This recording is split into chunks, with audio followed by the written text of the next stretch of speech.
Good morning, everyone. I'm sorry I can't be here on this last day. I had something come up that I had to attend to at my university. I've been asked to talk a little bit about competency two, which was the academic communication. And I think it is really one of the most important competencies, not only for this course, but in life. How we communicate is so incredibly important. I want to go over what I found with our practice and our projects. So for the practice, we were doing the difficult conversation, which is always a good thing to practice.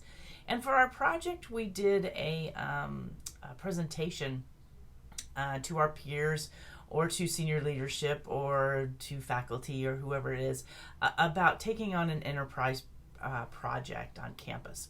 So let me go over some of the things that I found or some of the recommendations that I want to put forward to you. Oh my goodness, I'm going to need my glasses. Sorry. It is just difficult getting old. So here we go. Here's what I found. In the practice on the engaging in difficult conversations, as I was watching everybody's, or not watching, that was the next one, as I was reading through the reflections, some of the things that I came away with that you discovered was be kind, but be direct. Work with HR. I think that's a really good advice if you're having a difficult conversation.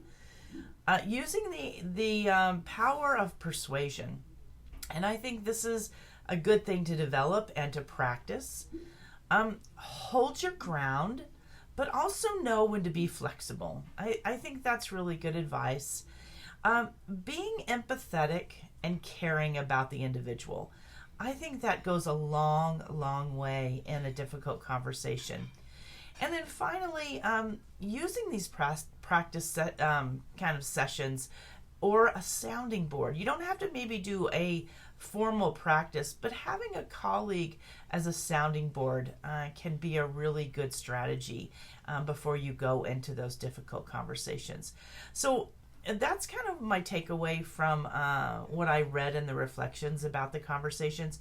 I do hope that you will engage with others before you go into these. Having a support system behind you is really, really important in dealing with any kind of difficult situation. So let's go next to the project presentations. And this was for a new enterprise learning applications. And I have about 5 takeaways that I want to, give to you when you think about doing your presentations. I have to say that a lot of these presentations were very professional. You did a great job.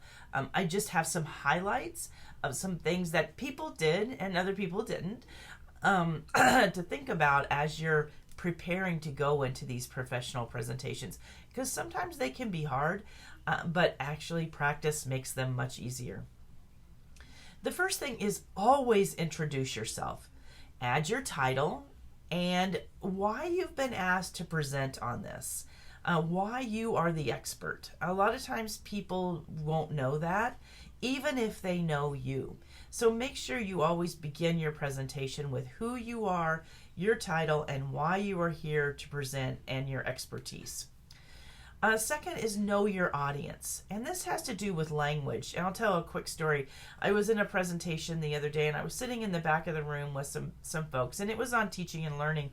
And the presenter was doing scaffolding. She's talking about scaffolding in relationship to teaching and learning.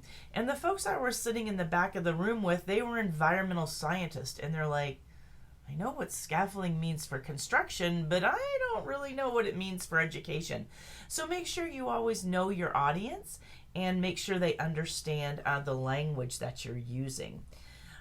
Also, pet peeve of mine, acronyms. Always explain acronyms. If you want to use them throughout your presentation, great. Just define them in the beginning. Even if you think your audience knows them, it's always good to define them. Keep your presentation short and add stories like I just did. Stories always engage people, kind of draw people in, and it helps them to remember. Pace is also important. too fast, too slow, kind of like Goldilocks and the Three Bears. You want to be just like right there in the middle spot.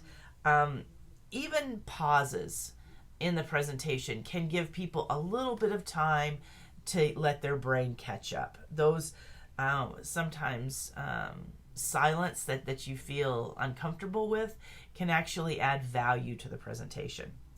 And then I think ending a presentation with an action item is always a good idea. So what was the takeaway from the presentation? What do you need your stakeholders to do? Okay, so that was academic communication. Again, I apologize for not being here on your last day. Thank you for letting me record this. I look forward to seeing you all out there at conferences and in the professional world. Who knows, maybe the personal world too.